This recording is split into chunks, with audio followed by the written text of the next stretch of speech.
Sa bawat pag-ikot ng oras ay siya ring pag-ikot ng mundo. Sinusukat nito ang bawat kabiguan o tagumpay ng tao. Pero marami pa rin ang tila hindi binibigyang pansin o halaga ang oras. Marami ang nasasayang na panahon at pagkakataon. Mga bagay na hindi na muling maibabalik pa. Sino nga ba sa atin ang binibigyan ng importansya ang usaping pinansyal o pananalapi kung saan nakasalalay ang ating kinabukasan? Maging mga pangarap ng ating pamilya. Empleyado ka man o hindi, sa oras ng iyong pagreretiro, mangangailangan ka ng mga benepisyo mula sa ating pinagpaguran at pinaghandaan. Aasa tayo sa ating Social Security, pension, at malaking ipon. Kung hindi, para itong isang bangungot na ikakabahala natin. Ang kwento ni Melay at Sonia, salamin din ng pinagdadaanan ng maraming Pilipino. Simpleng may bahay si Melay, 48 years old, at 10 taon na sa pagkakarinderya. Mula noon, nagtabi siya ng 67 pesos kada araw. At makalipas ang 10 taon, nakapag-ipon si Aling Melay ng 420,740 pesos. Masipag, matipid at masinop si Melay. Inilaan ni Melay ang kanyang naipon sa tamang pag-i-invest, kumuha ng long-term care, life insurance at educational savings para sa kanyang 3 anak.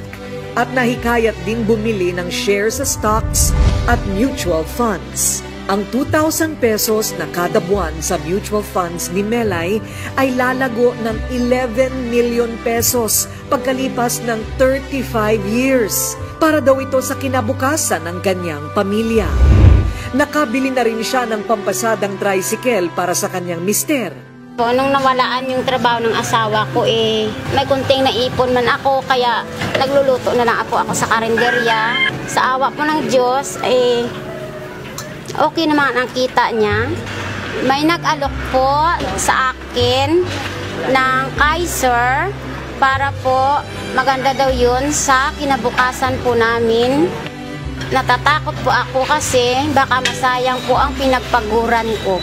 Kaya po nag-imbes ako ng tama. Nabibili naman ni Sonia ang lahat ng kanyang luho at lahat ng hilingin ng 3 anak, lalo na noong siya ay nasa ibang bansa pa.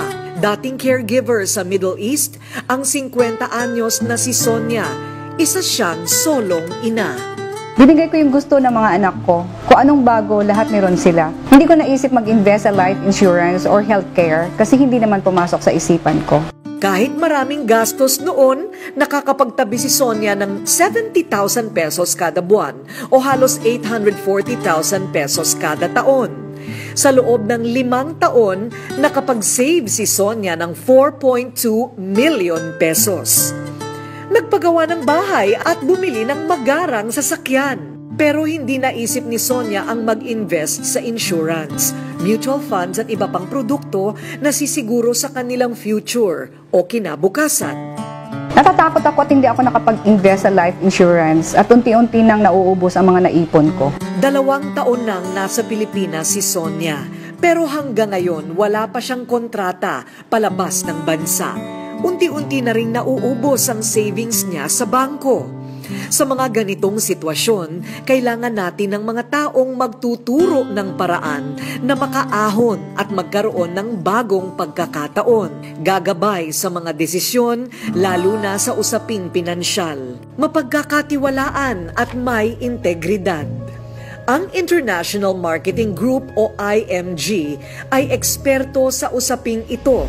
Isang independent company na may mga produktong tutulong sa bawat Pilipino na dumaranas sa hirap ng buhay. Pilipinong gustong makawala sa utang at maging financially secure. In terms of investment and savings, the most important ally would be time. So in investment, savings, the most important thing is time. Because a lot of small money eventually become big. But no matter how big the money is, if you don't have the time, it will never grow. If you let time pass by without saving money, then you will lose not only the money itself, but the future of what money can bring to you. The longer the time you need, the less money you need to invest to reach your financial goals. But the shorter the time you have, then the more money you need to invest to reach your financial goals. Nais ng IMG na ibahagi sa mga Pilipino ang mga estratehiya at mahahalagang hakbang para matutong makapag-ipon at iwanan ang pagwawaldas o pagsasayang ng oras sa mga pansamantala at panandaliang bagay. Tutulungan ka ng IMG na pagandahin ang takbo ng iyong pananalapi. Siguraduhing may sapat na proteksyon, gaya ng pagkakaroon ng insurance, pagkakaroon ng emergency funds o savings na 3 buwan na income. I-manage ang mga utang at makakawala dito at magsimula na makapag-ipon ng pangmatagalan. Anong direksyon ang tatahakin mo? Magsasayang ka pa ba ng oras o panahon? Kailan ka kikilos? Palilipasin mo bang muli ang napakabilis na takbo ng oras? Nasa kamay mo ang desisyon. At posibleng ang tamang oras para makapagsimula ay oras na tumatakbo na ngayon.